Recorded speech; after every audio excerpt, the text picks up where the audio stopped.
Hello students, जैसे कि मैंने आपको अभी तक ह्यूमन राइट्स विषय पढ़ाया है। ह्यूमन राइट्स एक्ट पढ़ाया है 1993 का।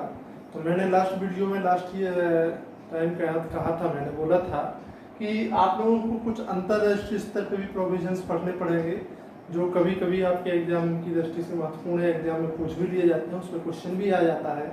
तो कल मैंने आप लोगों को नोट डाउन करने के लिए कुछ टॉपिक दिए गए थे, जिसमें से बताया था कि इंटरनेशनल कन्वेंशंस कौन कौन से हैं, इंटरनेशनल कोविनेंट कौन कौन से हैं, इंटरनेशनल प्रोटोकॉल कौन कौन से हैं, और रीजनल प्रोटोकॉल से रीजनल कन्वेंशंस कौन कौन से हैं प्रोटेक्ट टू ह्यूमन राइट्स, यानी मानव अधिकारों के संरक्षण के लिए। तो चलिए आज हम उस महत्वपूर्ण विषय पे बात करते हैं कि यूनाइटेड नेशन जो है, जिसको हम संयुक्त राष्ट्र संघ बोलते हैं, तो उसको बनाने के पहले एक चार्टर तैयार किया गया था, जिसको संयुक्त राष्ट्र संघ का चार्टर यानी कि चार्टर्स ऑफ यूनाइटेड नेशंस बोला जाता है। तो उस चार्टर में मानव अधिकार के विषय में कहाँ कहाँ प्रोविजंस किए गए हैं, किस किस आर्टिकल में मानव अधिकार के लिए प्रावधान किए गए हैं, आज हम उन प्रावधानों के बारे में डिस्कशन करेंगे। तो सबसे पहले हम बात करते हैं संयुक्त राष्ट्र संघ के चार्टर की प्रस्तावना। उस प्रस्तावना में भी मानव अधिकारों के विषय में कुछ बताया गया है। तो क्या बोलती है प्रस्तावना में? प्रस्तावना में कहा गया है कि सभी पुरुषों और स्त्रियों में किसी भी आधार पर भेदभाव नहीं किया जाएगा।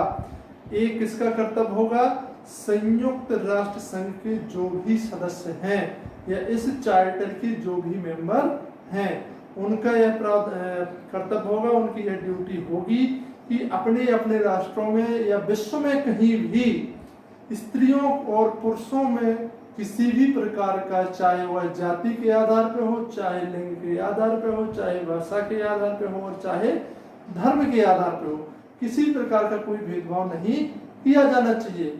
अगर किसी भी प्रकार का कोई भेदभाव होता है कहीं पे, तो माना जाएगा कि अंतरराष्ट्रीय स्तर पे अभी हम मानव अधिकारों को अचीव करने में या मानव अधिकारों को प्रोटेक्ट करने में सफल नहीं हुए हैं। हमारे जो चार्टर है आपका यूनाइटेड नेशंस का, उस चार्टर के सिद्धांत जो दिए गए हैं, उसकी प्रस्तावना में जो बातें की गई हैं, उसके अनुच्छेदों में जो बातें की गई हैं, उन अनुच्छेदों में जो बातें की गई हैं, उन उद्देश्यों को पाने में हम अभी असफल हुए हैं।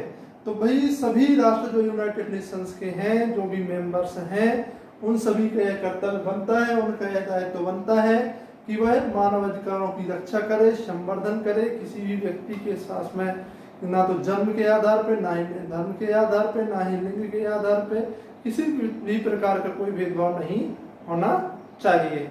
अब नेक्स्ट जो बात की गई है वो की गई है आपका आर्टिकल 1, यानी किसके आर्टिकल की बात कर रहे हैं हम लोग?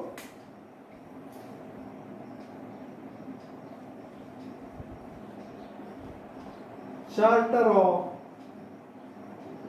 यूनाइटेड नेशंस,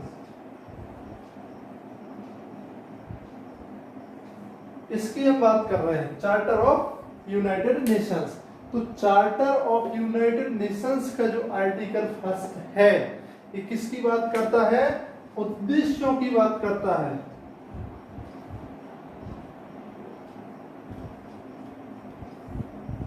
ऑब्जेक्ट्स की बात करता है। इसके चार्टर के कुछ उद्देश्य दिए गए हैं।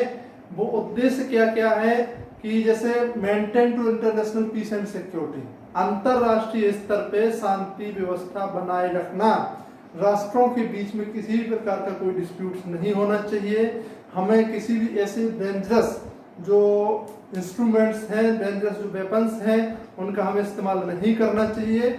इस तरीके से कुछ उसके उद्देश्य दिए गए हैं आर्टिकल 1 में, जिनमें से एक प्रमुख उद्देश्य ये भी है कि हमें संयुक्त राष्ट्र चार्टर में जो भी मानव अधिकारों के लिए प्रावधान किए गए हैं, उन प्रावधानों को बचाने का हमें कार्य करना है, उन प्रावधानों को हमें लागू करवाने का काम करना है संपूर्ण विश्व में।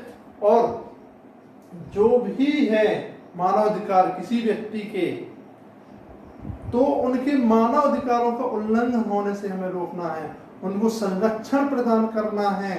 अब वो संरक्षण किसी भी तरीके से हो सकता है। किसी भी व्यक्ति के मानव अधिकार जो हैं उनमें ना तो जाति के आधार पर भेदभाव होना चाहिए, न आर्थिक रूप से भेदभाव होना चाहिए, न सामाजिक रूप से भेदभाव होना चाहिए, न लिंग के आधार पर भेदभाव होना चाहिए, न धर्म के आधार पर भेदभाव होना चाहिए। तो इस तरीके के जो भेदभाव व्याप्त हैं, जो कुरीतियां या लोगों के बीच में व्याप्त हैं, उनको हमें मिटाने का प्रयास करना है। ये आपके इस चार्टर का ऑब्जेक्ट है। अब आर्टिकल 13, तो भाई जैसे हमने बताया था कि चार्टर जब हम पढ़ेंगे तो उस चार्टर में 6 प्रकार की ऑर्गन्स की बात की गई है आपकी, यानी संयुक्त राष्ट्र संघ के 6 प्रमुख अंग बताए गए हैं, जिनमें से एक प्रमुख अंग क्या है आपका, जनरल असेंबली। इसको बोला जाता है साधारण सभा, साधारण महासभा बोला जाता है इसको। तो इसमें आपके 13 जो है आर्टिकल, इसमें महासभा जो जनरल असेंबली है, साधारण महासभा जो है उसकी ड्यूटी बताई गई है। वो ड्यूटी क्या बताई गई है कि अंतरराष्ट्रीय स्तर पे जो आपकी साधारण महासभा है, इसका यह कर्तव्य होगा कि वह लोगों के मानव अधिकारों के संरक्षण के लिए, उनके प्रोत्साहन के लिए, उनके संवर्धन के लिए कार्य करें। और ऐसी जो सिफारिशें हैं वो किसके पास में भेजें, UNHRC,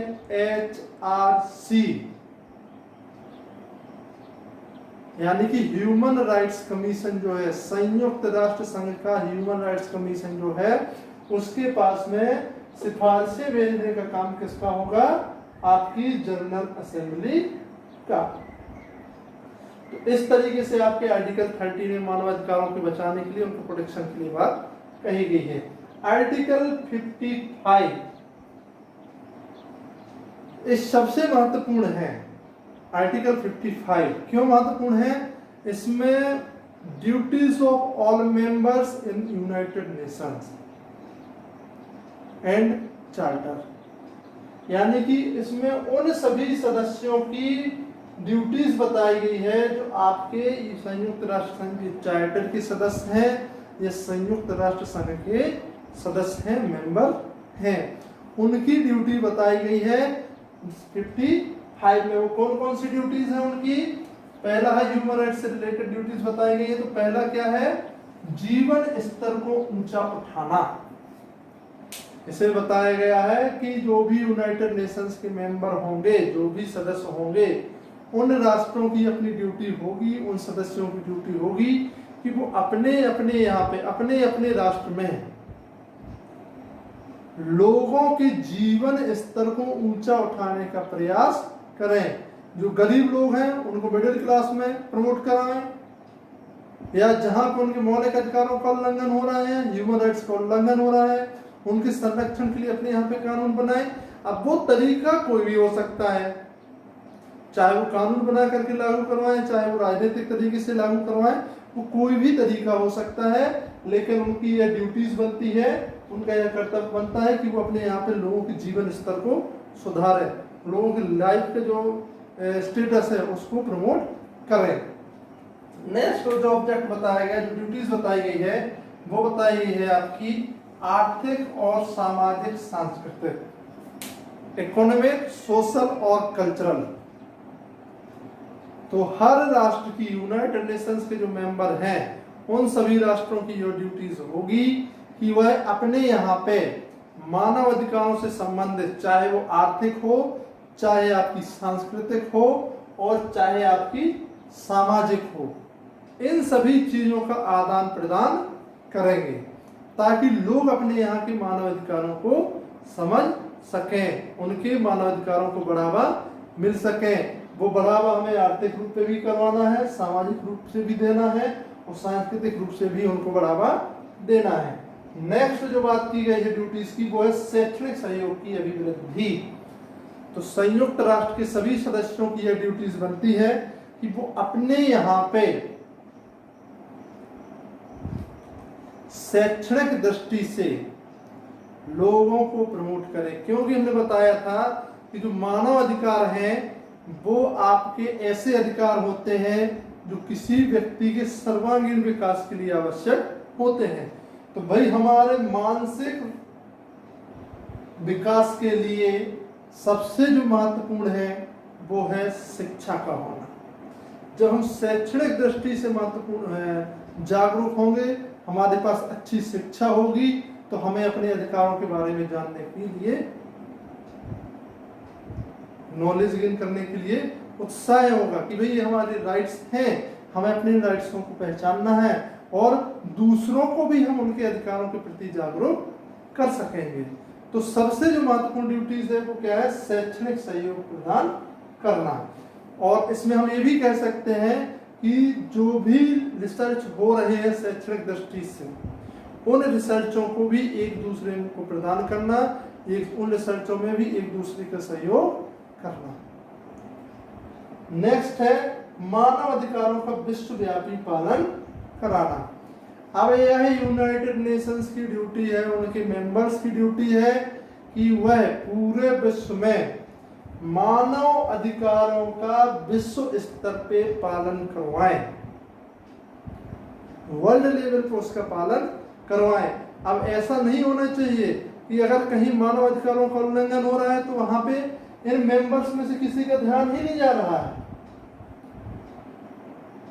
सब कुछ ठीक ठाक चल रहा है। ऐसा नहीं होना चाहिए। ये उनकी ड्यूटी बनती है, यह उनका कर्तव्य बनता है कि पूरे विश्व में उस मानव अधिकारों के प्रति लोगों को जागरूक करें, उनके अधिकारों के प्रति उन्हें बताएं, उनका पालन करवाएं कि आपके क्या मौलिक अधिकार हैं और आपको कैसे इनको अचीव करना है। और कोई यदि आपके मौलिक अधिकारों का उल्लंघन करता है तो उसके लिए क्या प्रोविजंस किए गए हैं। तो ये तो थे आपके आर्टिकल 55, जिसमें यूनाइटेड नेशंस के जो मेंबर्स हैं उनकी ड्यूटीज बताई गई है कि उन्हें ये 4 प्रकार के काम करने पड़ेंगे। नेक्स्ट है आपका आर्टिकल 56। आर्टिकल 56 में केवल एक पॉइंट बोला गया है, वो बोलती है आर्टिकल 56 कि all members of United Nations, यानी संयुक्त राष्ट्र संघ के जितने भी सदस्य हैं उन सभी की यह ड्यूटी होगी कि आर्टिकल 55,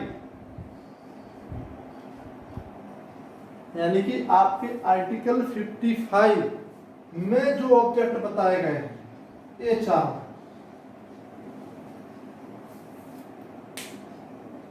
इन ऑब्जेक्ट्स का पालन कराए। यहाँ पे उनके पास में ड्यूटीज बांध दी गई है कि सभी लोगों का दायित्व हो जाता है 56 से। इसमें 55 में उनकी ड्यूटीज और प्लस फंक्शंस बताए गए हैं और 56 जो है इनके ऊपर ऑब्लिगेटरी फोर्स डाल रही है। ऑब्लिगेटरी फोर्स डालेगी नहीं, आपको करना ही पड़ेंगे इन सब चीजों को। नेक्स्ट है आपका आर्टिकल 62। जो स्टूडेंट्स आर्टिकल 62 है इस चार्टर का, उसमें सोशल और इकोनॉमिक काउंसिल जो है संयुक्त राष्ट्र संघ की, उसकी ड्यूटीज बताई गई है कि वो भी मानव अधिकारों के संरक्षण के लिए, उसके प्रोत्साहन के लिए, मानव अधिकारों को बढ़ावा देने के लिए, मानव अधिकारों को लागू करवाने के लिए, मानव अधिकारों से संबंधित सिफारिशों की जांच करने के लिए कार्य करेगी। ये किसका ड्यूटीज होगी? सोशल और इकोनॉमिक काउंसिल, सामाजिक और आर्थिक परिषद। नेक्स्ट है 68 ट्रस्टीशिप सिस्टम, न्यास प्रणाली जिसे कहते हैं। तो आर्टिकल 68 के अंतर्गत भी ट्रस्टीशिप सिस्टम की ड्यूटीज होगी कि वो मानव अधिकारों के लिए कार्य करे, उनके संरक्षण के लिए कार्य करे। तो स्टूडेंट्स ये था आपका आज का चैप्टर। नेक्स्ट वीडियो में हम कंप्लीट करेंगे डिक्लेरेशन ऑफ ह्यूमन राइट्स।